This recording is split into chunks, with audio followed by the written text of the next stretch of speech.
secrets, lies, and a single sheet of paper that could change everything.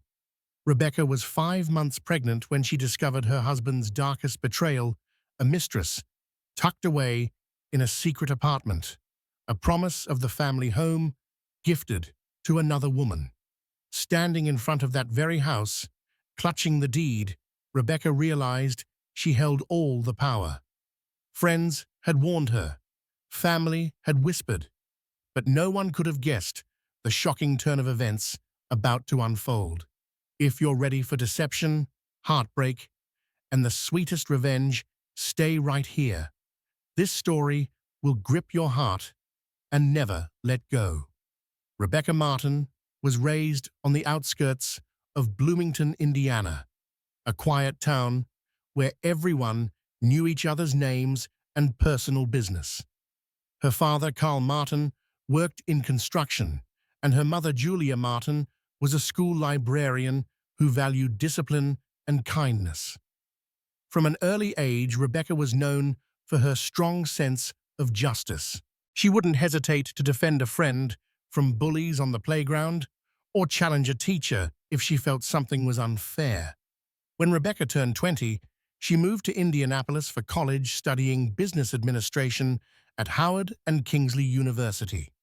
The hustle of a bigger city thrilled her. It was at a crowded campus cafeteria where she met Adrian Carter, a marketing major who was 2 years her senior. Adrian had confidence that was nearly magnetic. He navigated conversations like a seasoned politician, sweet-talking professors, and fellow students alike. Rebecca, always prepared to see the good in people, found him both charming and sharp-minded.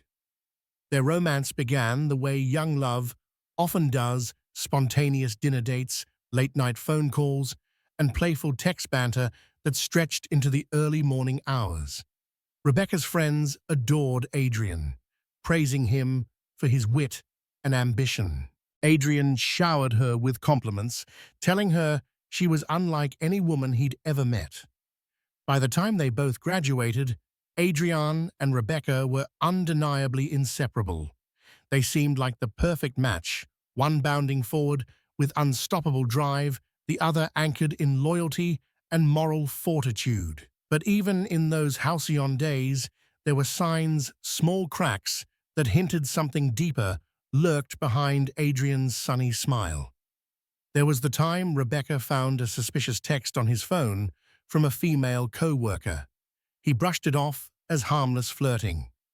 Another time, he cancelled weekend plans at the last minute, claiming an urgent assignment at work only for her to spot him at a bar with a group of unknown friends. Still, Rebecca dismissed these red flags. She reasoned that every relationship had bumps, especially when two ambitious people were charting career paths in the big city. Eventually, Adrian landed a promising job at an advertising firm, and Rebecca joined her father's construction business with dreams of growing it into a larger enterprise. They got married in a modest ceremony at the Martin family's church, close friends, immediate family, and simple decorations. The wedding might not have been extravagant, but it was heartfelt. Standing at the altar, Rebecca believed in the vows they exchanged with every fiber of her being. Adrian seemed equally smitten that day, gazing into her eyes as if she were his entire world. Yet, as it often does, real life started chipping away at their bond. Adrian's work demanded frequent socializing with clients, late nights, and networking events. Meanwhile, Rebecca was determined to prove herself in a field typically dominated by men. Even then, they supported each other's ambitions. They decided to buy a house in a leafy suburb of Indianapolis on Elmwood Avenue, spacious enough for the children they planned to have and close enough to downtown so Adrian's commute wasn't an ordeal. That house, ironically, would become the epicenter of a betrayal no one saw coming. The house on Elmwood Avenue was everything Rebecca dreamed it would be: a sturdy 2-story brick home with a wraparound porch, a long driveway, and a backyard large enough for barbecues and children's laughter. Carl Martin, ever the proud father, pitched in to help renovate, installing new cabinets, repainting walls, and refinishing the hardwood floors.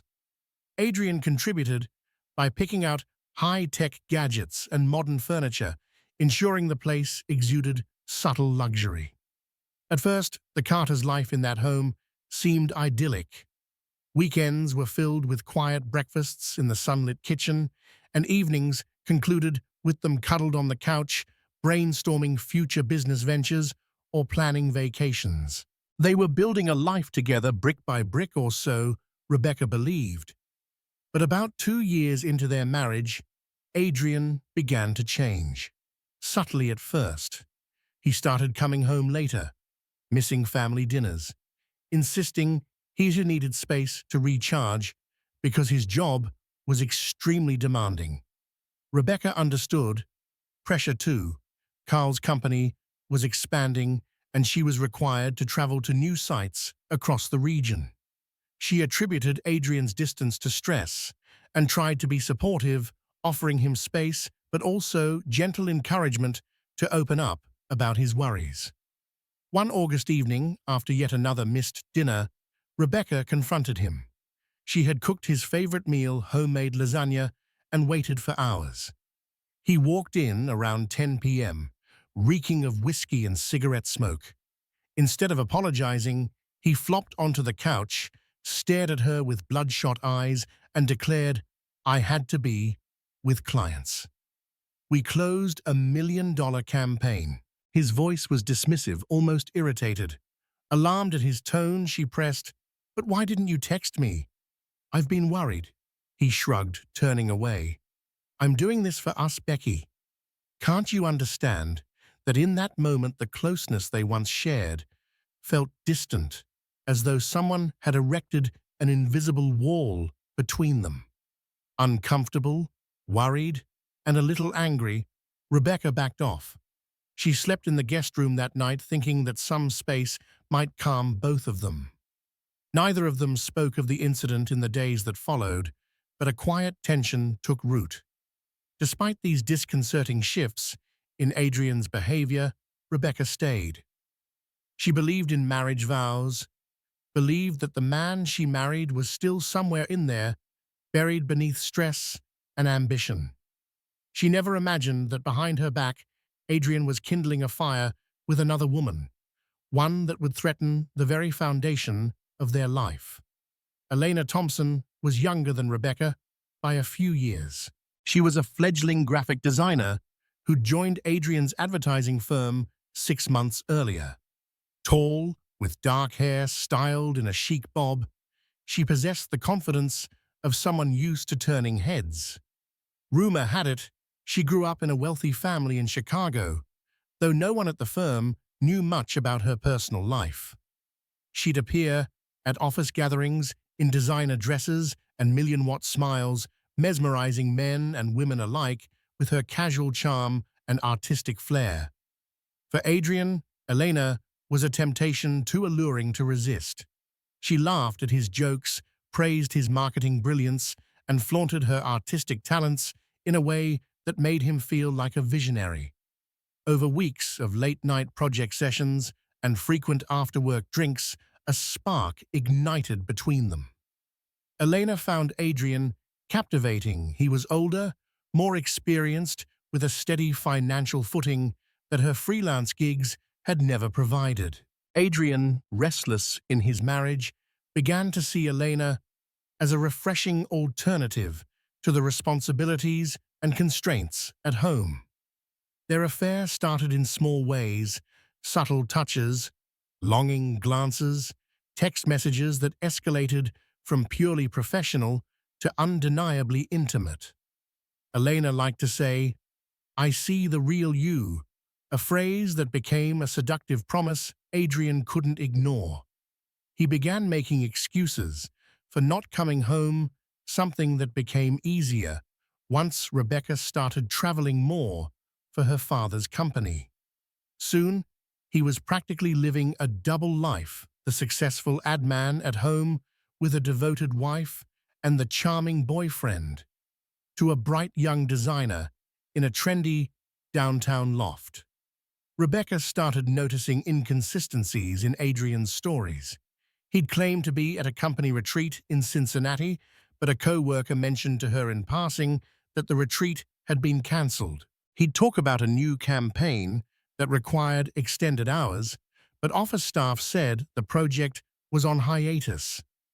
While these lies troubled her, her family and best friend Andrea Collins urged her not to jump to conclusions.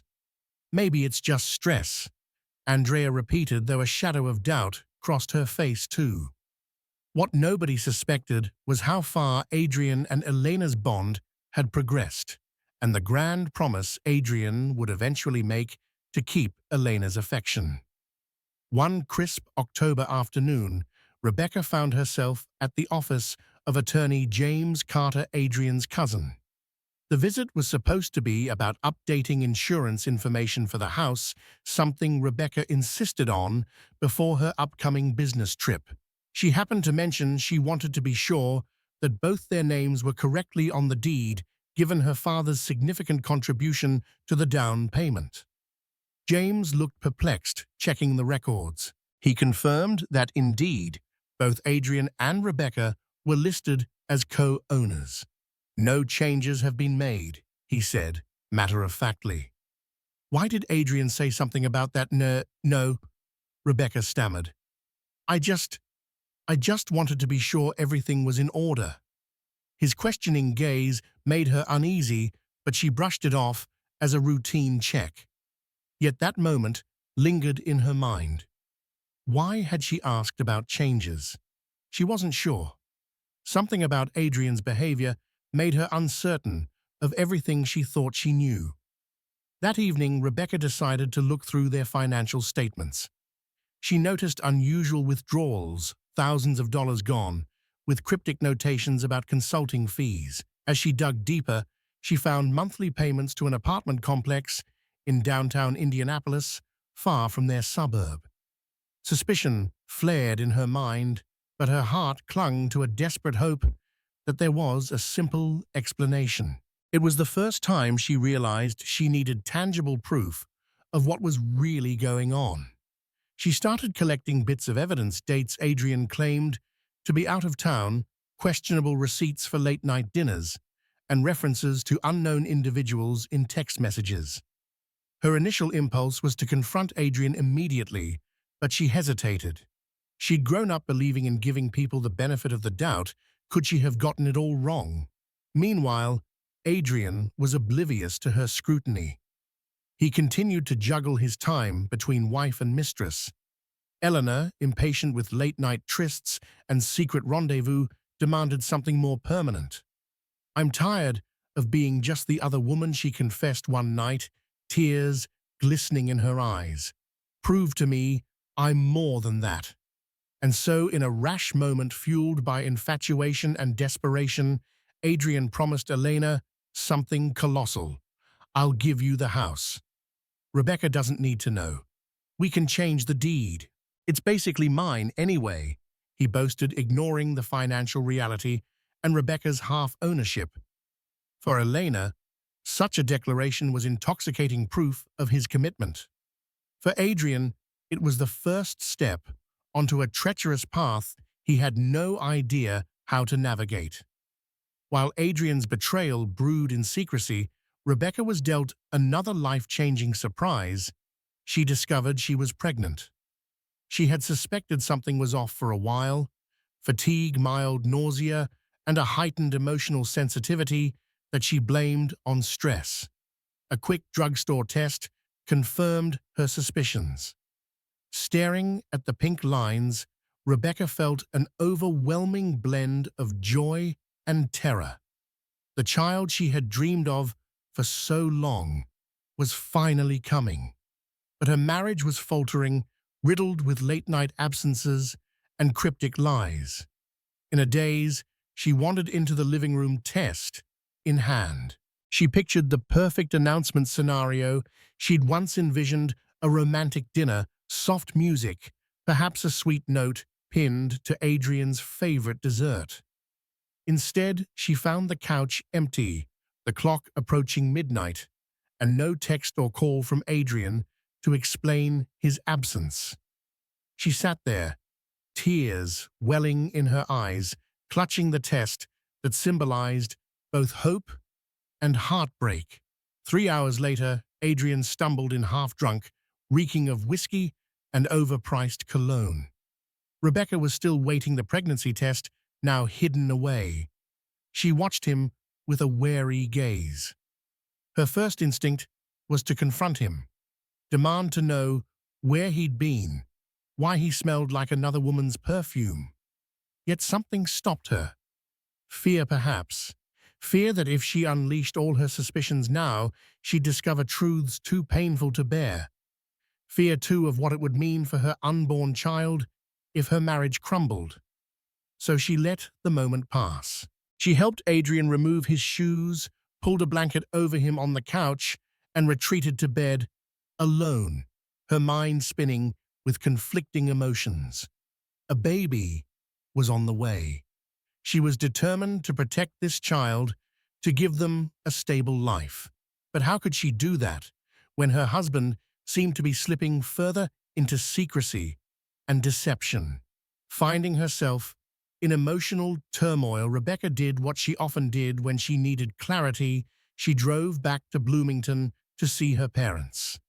Carl and Julia sensed something was wrong the moment she stepped into the house.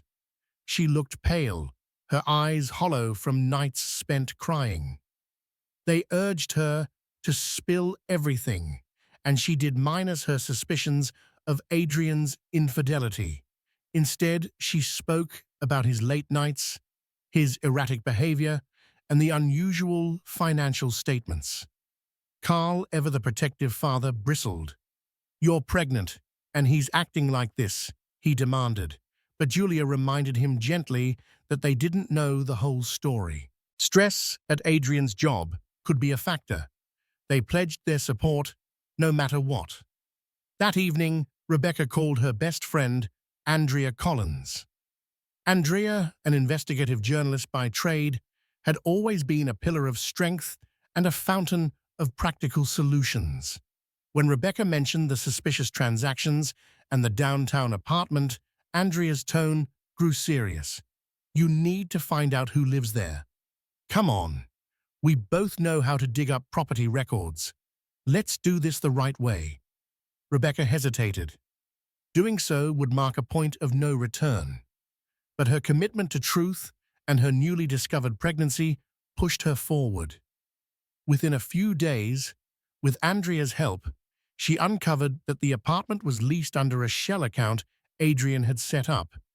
Further digging revealed a pattern of similar consulting fee withdrawals that matched monthly rent payments. It was undeniable proof that Adrian was keeping a secret space in the city. The shock rippled through her entire being. She felt betrayed, furious, and heartbroken all at once. Still, she wasn't ready to confront him without seeing this apartment for herself. What if it was just some meeting space for his business deals? Her conscience told her to give him a chance to explain, but her gut warned that nothing he could say would justify such deception. That weekend, while Adrian was away at one of his supposed client getaways, Rebecca and Andrea drove to the downtown complex, hearts pounding in unison. They had no plan beyond seeing who might open that apartment door. If it was indeed a mistress, the truth would be laid bare. If no one answered, they'd have only more questions. But Rebecca knew she had to knock. Rebecca's hands trembled as she stood outside apartment number 410 at the Carteron Lofts. Andrea offered to knock on the door, but Rebecca insisted on doing it herself.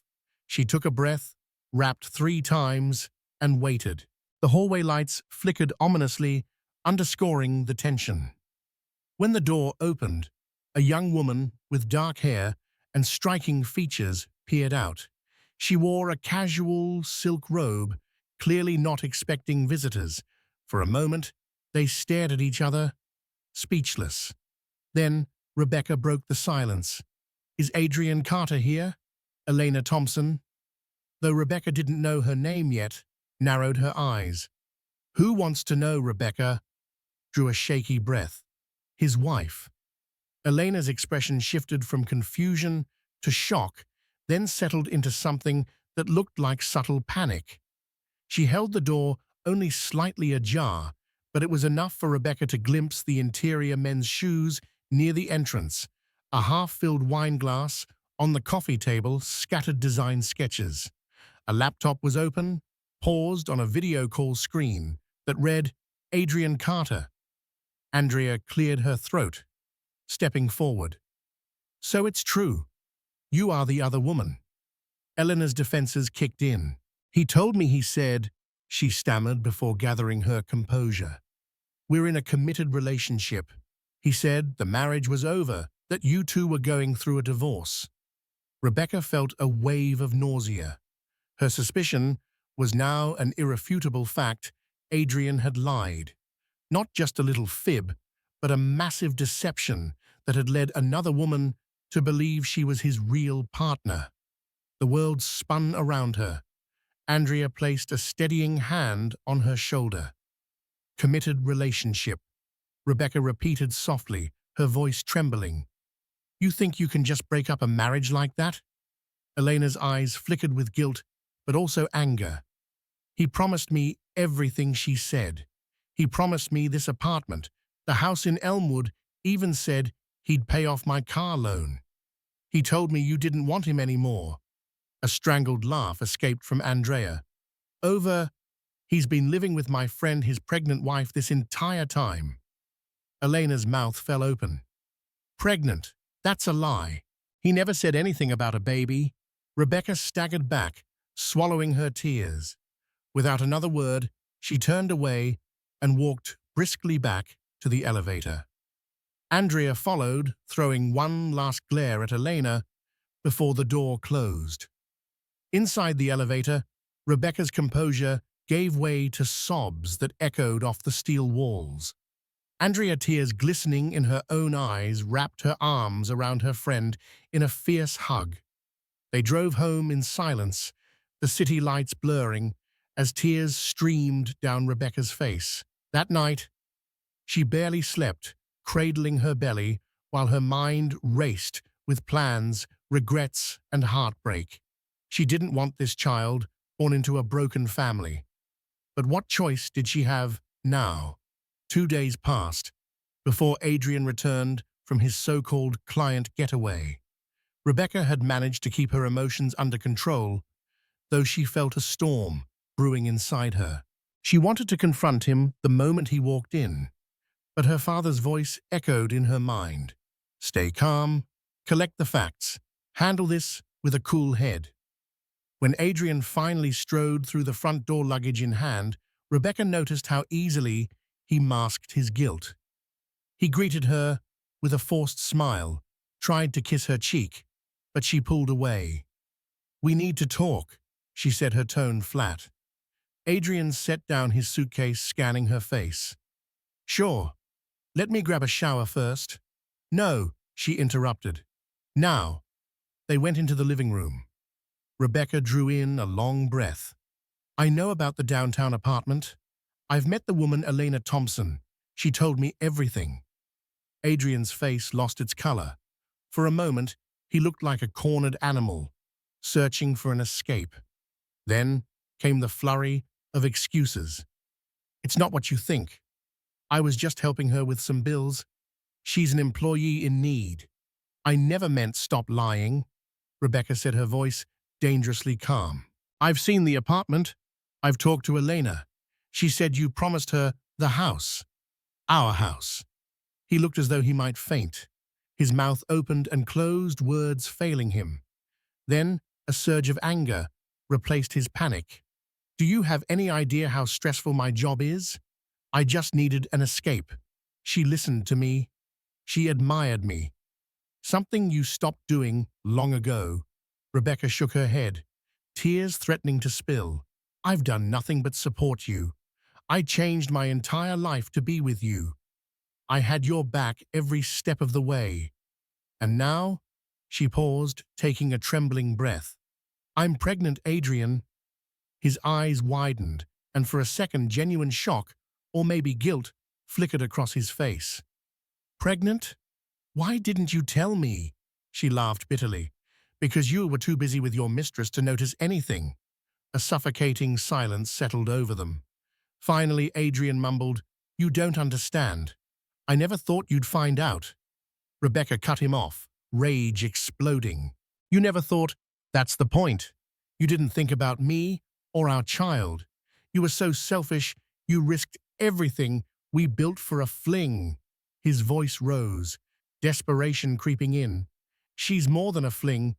I love her. I love you too, but it's complicated. Rebecca felt her stomach churn at the audacity. Stop. I don't want to hear about your love for anyone. You promised her our house, Adrian. That's unforgivable. He sank into the couch, burying his face in his hands. I messed up. I'll fix it. Rebecca looked at him, a coldness settling in her chest. She was done. There was no saving this. There is no fixing this, she said softly. Get out. The day after the confrontation, Rebecca contacted James Carter again, explaining the situation in tears.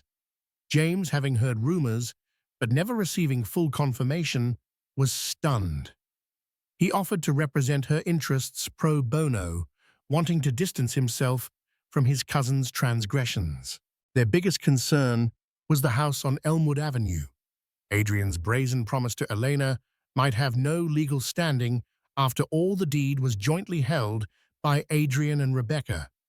But a cunning move from Adrian could complicate the matter. James advised that they take immediate steps to secure full ownership in a way that protected Rebecca and her unborn child. The tricky part was that the house was purchased jointly and the law wouldn't simply hand it to Rebecca without some negotiation or legal basis. However, there was one advantage: Carl Martin's substantial financial contribution and the documented arrangement that in the event of marital misconduct, Rebecca could assume sole possession. This was something Carl insisted on including at the time of purchase, foreseeing that marital strife could affect property ownership. Adrian had naively signed those papers, likely too distracted by excitement over the new home to read the fine print carefully. With James's help, Rebecca initiated a swift legal process.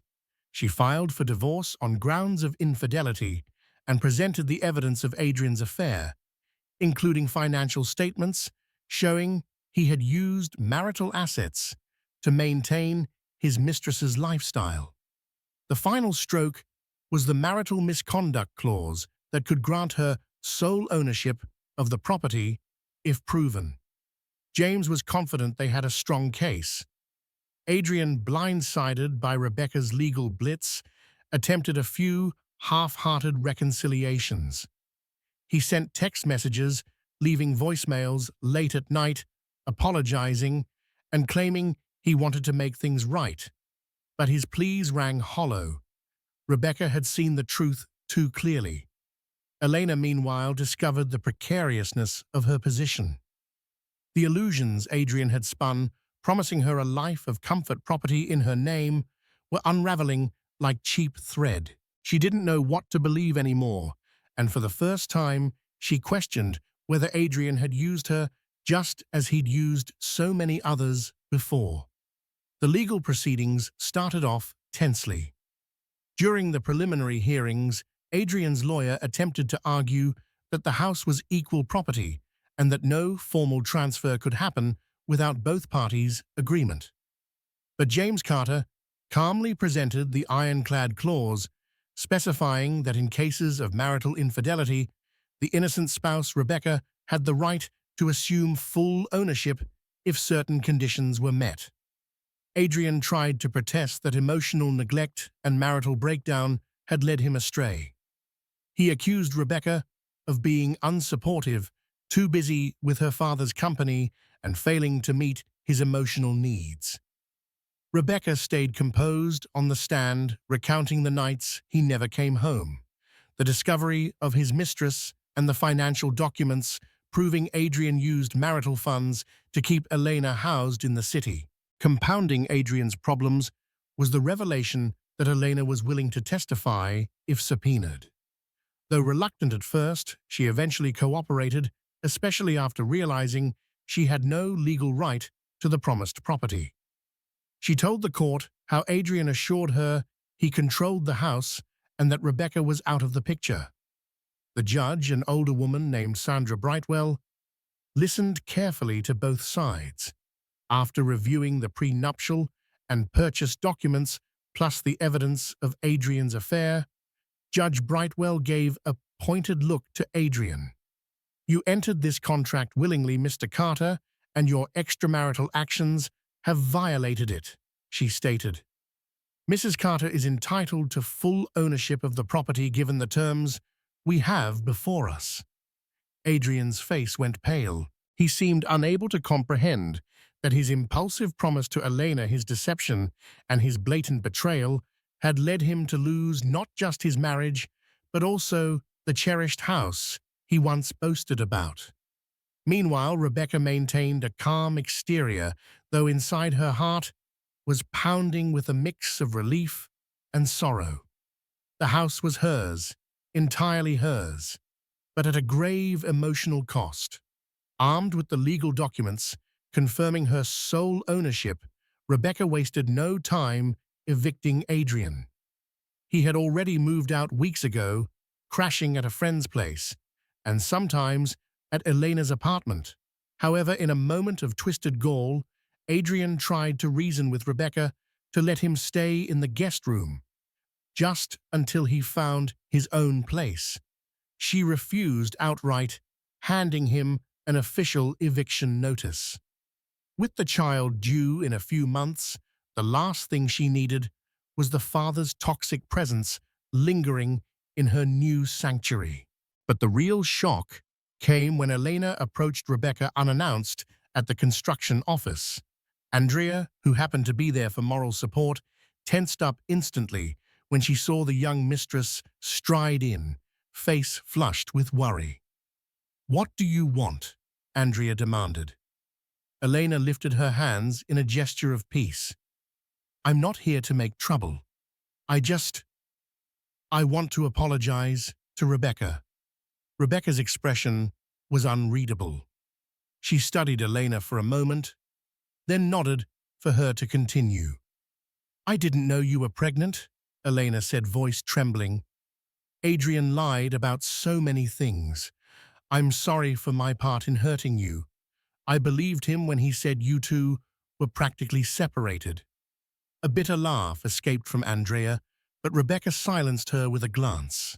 Turning back to Elena, she replied, "I appreciate the apology, but that doesn't undo the damage."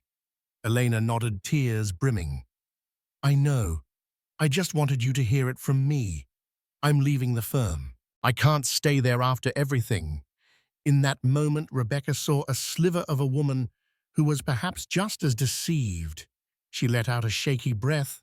"Take care of yourself, Eleanor. I hope you find a better path."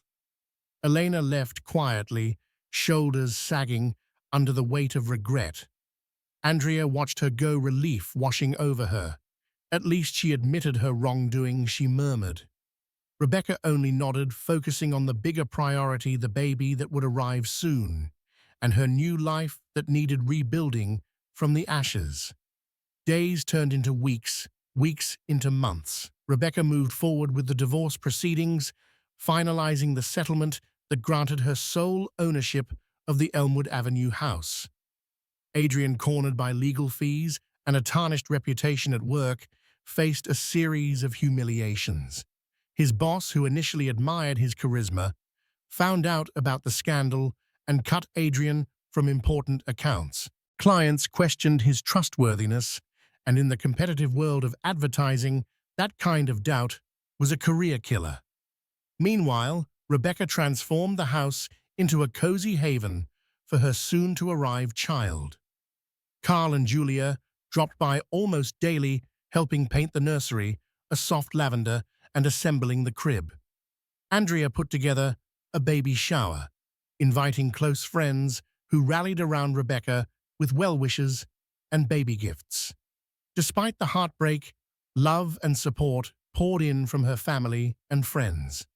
It was enough to remind her that life goes on even after the deepest betrayals. One evening, as the setting sun cast golden light across the living room, Rebecca sat in a comfortable chair, rubbing her swollen belly and contemplating the future. This house had once felt like a symbol of a bright marital beginning. Now it stood as a monument to her resilience. When she felt the baby kick, a wave of hope surged inside her. She whispered softly to her unborn child, "We've got this. No matter how hard it gets, we'll stand tall." She realized that while Adrian's betrayal had shaken her world, it hadn't destroyed her spirit. If anything, it revealed strengths she never knew she possessed. A week before her due date, Rebecca answered a knock at her door, heart pounding, as she peered through the window. Standing on the porch was Adrian himself, looking disheveled and haunted by regret. She hesitated, then opened the door just enough to peer out. "What do you want?" she asked, her tone guarded. He exhaled, heavily, eyes flicking to her round belly. "I just want to talk." She considered shutting the door in his face, but something in his voice, a hint of genuine remorse, made her pause. She gestured for him to follow her to the porch swing, refusing to let him set foot inside the house he'd lost the right to. They sat in awkward silence for a few moments. Adrian cleared his throat. "How are you feeling?" Rebecca ran a hand over her belly, protective. "As well as can be expected." He nodded, swallowing hard. "I'm sorry, Becky. I know I can never fix what I did. I want to be a part of the baby's life." She studied him, recalling the nights she spent sobbing alone, wondering how he could leave her for Elena. "You lost the right to dictate how things go when you decided to cheat," she said, a tinge of anger creeping into her voice. "But you are the baby's father. My child deserves to know who you are.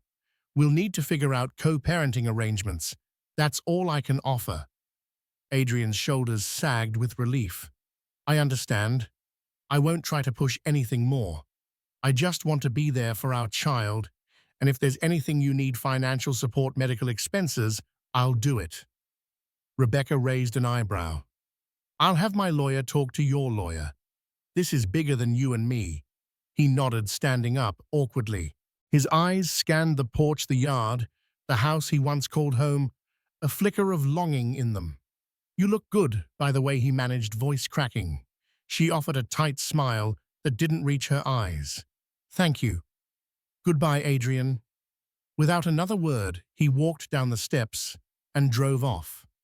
Rebecca watched until the car disappeared, then patted her belly softly. "He doesn't deserve us," she whispered. "But we'll be fair." Rebecca went into labor on a sunny Saturday morning. Carl and Julia rushed her to the hospital, while Andrea frantically gathered Rebecca's overnight bag. The contractions were fierce and unrelenting, but amidst the pain, Rebecca felt an unshakable courage.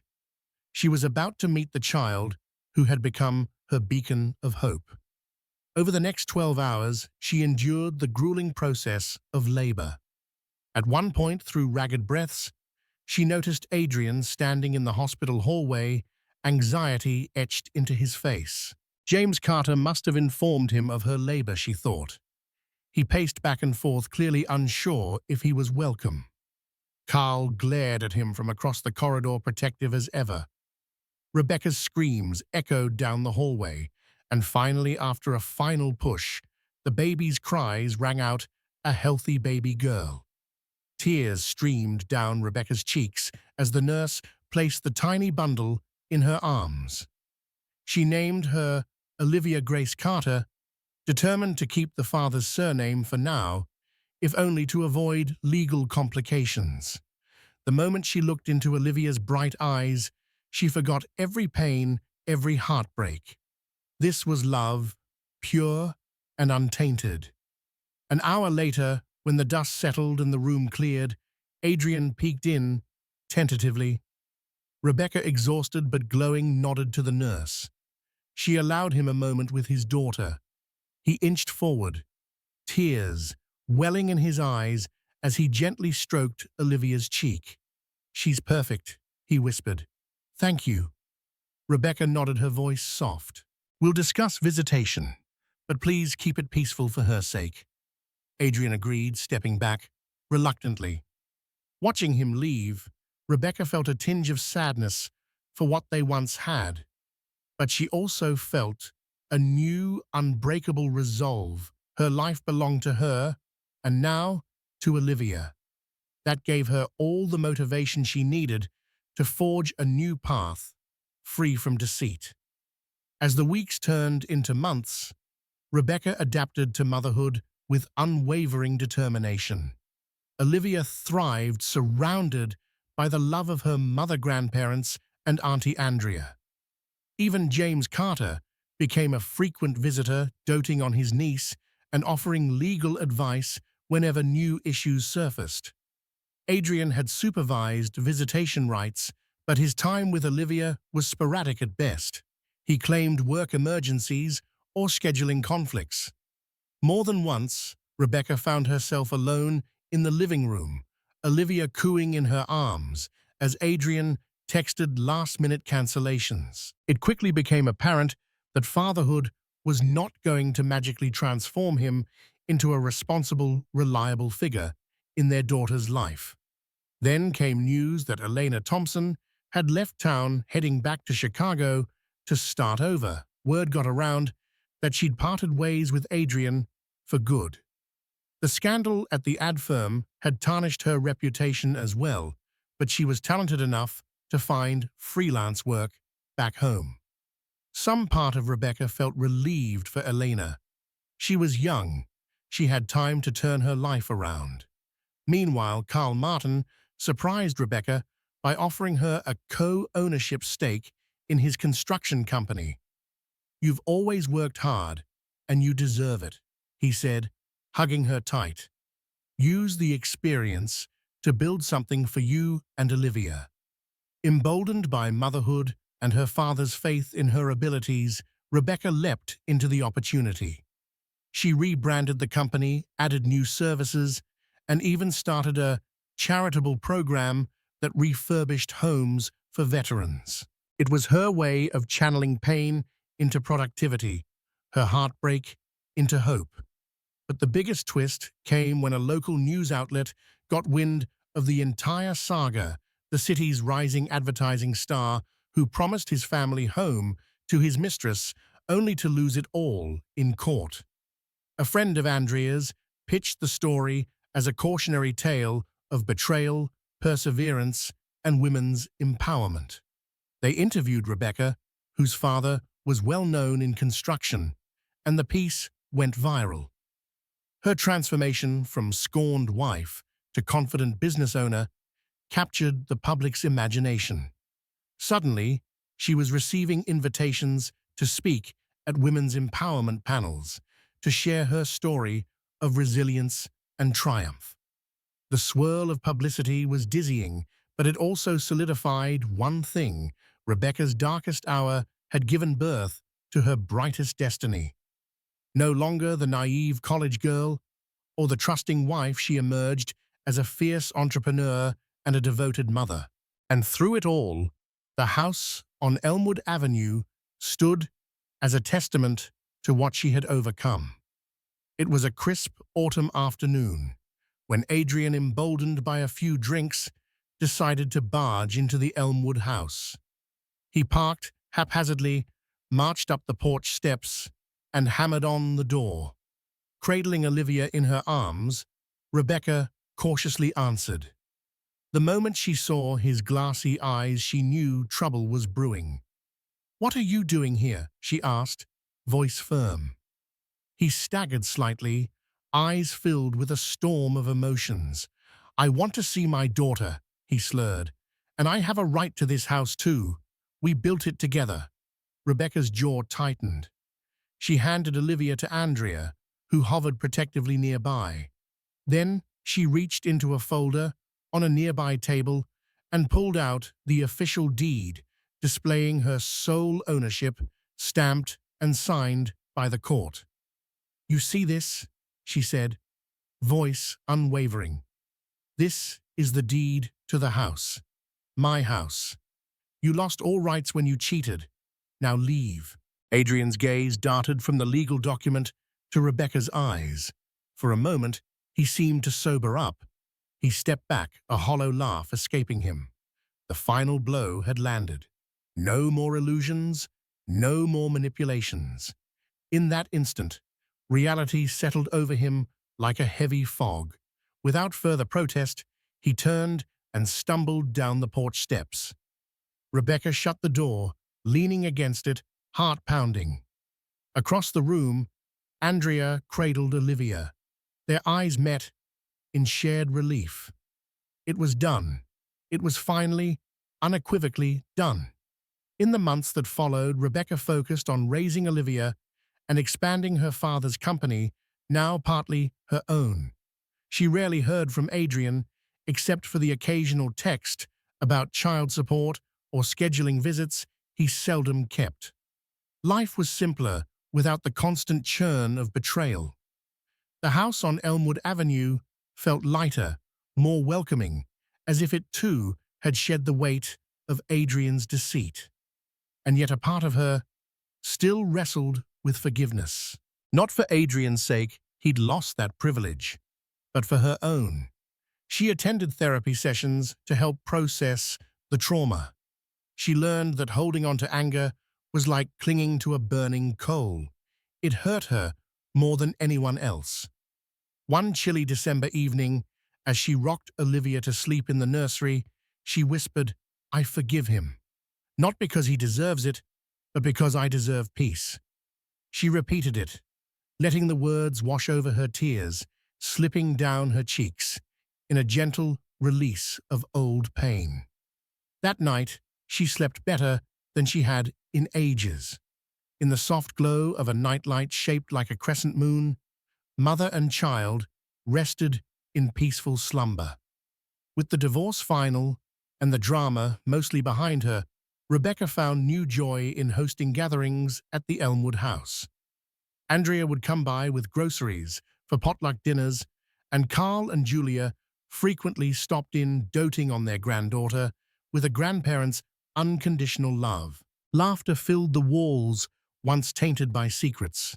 Every so often, Rebecca would catch a glimpse of the ring she used to wear on her left hand, tucked away in a jewelry box. She debated what to do with it, pawn it, melt it, throw it in the trash, but eventually she decided to keep it as a reminder of lessons learned. Never ignore the little red flags, always trust her intuition, and most importantly, never lose herself trying to please another. The official launch of Martin Carter Construction, rebranded and co-owned by father and daughter, was a triumph. They held a grand opening event, complete with a ribbon-cutting ceremony. Dozens of local business owners, community leaders, and old friends of Carl's attended. Rebecca stood on a small podium, wearing a confident smile, Olivia clapping happily in her arms. She thanked everyone for their support, turning a personal tragedy into a message of hope. "We can't always choose the challenges life gives us," she said, voice clear and resonant, "but we can choose how we rise to meet them." Applause thundered across the gathering. As she stepped down, Andrea gave her a high five, beaming. "You did it, girl, and it's only the beginning." A year passed. Olivia took her first steps wobbly and uncertain across the living room floor. Rebecca, Carl, and Julia cheered, tears of joy in their eyes. The messy tapestry of the past began to fade into memory. The once gaping wound of betrayal had gradually healed leaving a scar that reminded Rebecca of her inner strength. She went on a few dates here and there, hesitant about jumping into another serious relationship. While she enjoyed the companionship, her priority was Olivia's well-being and the continued growth of Martin Carter Construction. Sometimes she wondered if she was capable of trusting again, but her therapist and her own intuition reassured her healing wasn't a sprint. It was a journey. Every so often she'd hear news about Adrian, mostly rumors. He left the ad firm, hopped between lesser agencies, and was rumored to have an on-and-off fling with someone else. He occasionally reached out to see Olivia, but his visits remained inconsistent. Rebecca set firm boundaries, refusing to let him disrupt the safe environment she had created for their daughter. He provided financial support under court order, but fatherhood clearly wasn't his forte. Yet in the quiet nights when Olivia slept soundly, Rebecca sometimes gazed at old photos from happier times. She allowed herself a twinge of sadness for what could have been. But she never lingered on the regret too long. Life, she realized, moves forward, whether we want it to or not, and so must she. One sunny afternoon, Rebecca found herself sipping iced tea on the porch, watching Olivia play with colorful blocks on the lawn. The same porch where Adrian once tried to reassert his non-existent claim over the house. The air was crisp leaves rustling in a gentle breeze. A sense of gratitude settled over her. She had faced betrayal, heartbreak, and humiliation. Yet here she stood, thriving, successful, and blessed with a beautiful daughter. That house which Adrian had so arrogantly promised to another woman now belonged to Rebecca alone, both legally and emotionally. It was her home, a place of warmth and second chances. As the sun dipped lower, casting long shadows across the yard, Andrea arrived, carrying a fresh bouquet of wildflowers. "For the hardest working woman I know," she teased, setting the flowers on the porch table. Rebecca smiled. "Thanks, Andrea." Her friend plopped down on the adjacent chair, gazing at Olivia. "You ever regret not giving Adrian another chance?" Without hesitation, Rebecca shook her head. "No, he had plenty of chances. I finally learned that some people won't change until life forces them. And even then, it might be too late." Andrea nodded in agreement, reaching out to squeeze Rebecca's hand. "Proud of you, Becky." They sat in companionable silence, watching the golden hour light bathe the yard in warmth. Rebecca's phone buzzed a message notification. She glanced at it briefly, a client requesting a new project estimate. She grinned, setting the phone aside for now. Work could wait until after she soaked up this peaceful moment with her best friend and her child. In the hush that followed, she listened to Olivia's playful giggles, the soft rustle of the breeze, and felt the steady rhythm of her own heart. It beat with a profound sense of contentment. She'd come a long way from that frightened pregnant wife left in the shadows of deceit. Now she was a woman in full command of her destiny. Looking back on her journey, Rebecca acknowledged how crucial each step was in shaping her future. She'd learned to stand up for herself, to rely on the unwavering support of true friends and family, and to never let her worth be defined by someone else's inability to remain faithful. She decided to pen a short journal intended for Olivia when she was older. In neat handwriting, she documented the struggles, the heartbreak, and the ultimate triumph. She wrote how sometimes the darkest moments can unveil the brightest strengths, how a single piece of paper, the deed in her hand, symbolized more than property. It represented the end of an old life and the dawn of a new one. With each page, she poured wisdom, warning her daughter about red flags in relationships, but also encouraging her to keep an open heart. She concluded with a promise, "I will always choose what's best for you and me, even if it's the hardest thing I've ever done." Because true love starts with loving oneself.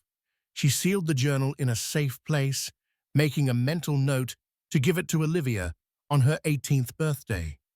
Perhaps by then the details of this saga would feel like ancient history, but the lessons she hoped would remain as timeless as ever. A few days after completing her journal entry, Rebecca stood in front of a modest crowd at a local women's shelter. She'd been invited to speak about resilience and owning one's power. With Olivia at home, with Grandma Julia, Rebecca addressed the audience. "I was once someone who believed wholeheartedly in someone who didn't deserve my trust. I lost my sense of self-worth in the process, but life taught me that heartbreak can be transformed into a stepping stone if we let it. No one can take away your dignity or your future unless you give them that power. Remember, you are stronger than you know." The applause was thunderous. After the talk, a few women approached, some teary-eyed, thanking her for sharing such a personal story. One young mother confided that she was going through a similar situation, abandoned by a cheating partner while pregnant. Hearing Rebecca's journey gave her hope. That night, as she drove back to Elmwood Avenue, she felt a sense of fulfillment. She realized her story wasn't just her own. It resonated with others who had faced betrayal and wondered if they could ever stand again. Her victory wasn't just the house or the successful business, it was discovering that she could transform pain into purpose. 5 years later, the house on Elmwood Avenue was filled with echoes of a vibrant life. Olivia, now a spirited child with curly hair and an infectious laugh, darted through the living room, playing hide-and-seek with Grandpa Carl. Construction projects for Martin Carter soared, and Rebecca had grown into a well-regarded figure in the community. She occasionally heard about Adrian bits and pieces. He'd moved to another state, remarried, perhaps. Rebecca felt no bitterness about it anymore. She only prayed he'd be a better partner to his new spouse than he had been to her.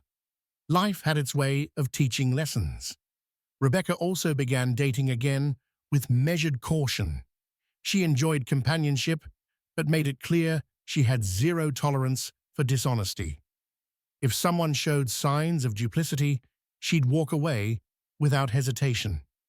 She refused to let the ghosts of her past overshadow the possibilities of her future. The real treasure was the unbreakable bond she shared with Olivia.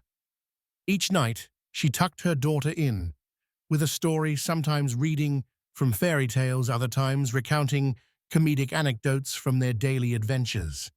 Their home was a safe haven brimming with unconditional love, and that Rebecca believed was the greatest victory of all. One breezy summer evening, the neighbors gathered for a barbecue in Rebecca's backyard. Andrea showed up with her new fiancé, and James Carter came with a date, both couples beaming. Carl manned the grill flipping burgers with paternal pride, while Julia passed around potato salad. Kids ran amok, laughter filling the air. The Elmwood Avenue house resonated with joy, a far cry from the tense silence of the past. As twilight descended and string lights glowed overhead, the group sat around a makeshift fire pit. Someone started telling ghost stories, and giggles mixed with mock terror. Rebecca gazed around at the familiar faces, each person who had stood by her when her world nearly collapsed. She realized that the house, once overshadowed by Adrian's deceit, was now redeemed by countless acts of love and support. Toward the end of the evening, Andrea proposed a toast. Everyone raised their cups. To Rebecca, Andrea began, "For reminding us that sometimes the most devastating storms yield the most beautiful rainbows, and to never losing sight of who we are, no matter what tries to break us. Tears shimmered in Rebecca's eyes as she lifted her cup. And to all of you, my family, my friends, thank you for believing in me even when I struggled to believe in myself. They clinked cups in the golden glow of the firelight, sealed by friendship, trust, and a shared acknowledgement of how far they had all come together. Long after the barbecue ended, Rebecca and Olivia snuggled on the porch swing, gazing up at the stars. A gentle breeze rustled the leaves of the old oak tree. Olivia yawned, her little head leaning against her mother's shoulder. "Mommy," she asked in a drowsy voice, "why do we live in this big house?" Rebecca smiled, planting a soft kiss on her daughter's curls. "Because it's ours, sweetheart. A special place that Grandpa and I fixed up so you can grow up safe and happy." Satisfied with the answer, Olivia soon drifted off to sleep. Rebecca remained, rocking gently, letting her thoughts wander. A bittersweet warmth enveloped her. The journey had been long and painful, but the destination was worth every tear. She held her daughter closer, inhaling the fresh night air. This was her life now, a life built on hard truths, unwavering love, and the undeniable strength that rose from the ashes of betrayal. And for Rebecca Martin Carter, that was more than enough. Standing victorious on the porch, where heartbreak once tried to take root, Rebecca found power in her resilience. She turned betrayal into lessons learned, forging a life filled with love, purpose, and unwavering hope for the future. Now she helps others discover their own hidden strengths, reminding them that a single piece of paper like a deed can symbolize not just property, but freedom from lies and a promise of better days. If Rebecca's journey moved you, please remember to like, share, and subscribe to this channel. Share this story with friends who need a powerful reminder that they too can overcome life's toughest battles. By hitting the subscribe button and turning on notifications, you'll be first to know when new inspiring stories and helpful advice videos drop. Your support makes it possible for us to keep shining light on journeys of resilience and hope. Together, let's keep writing our own chapters of victory.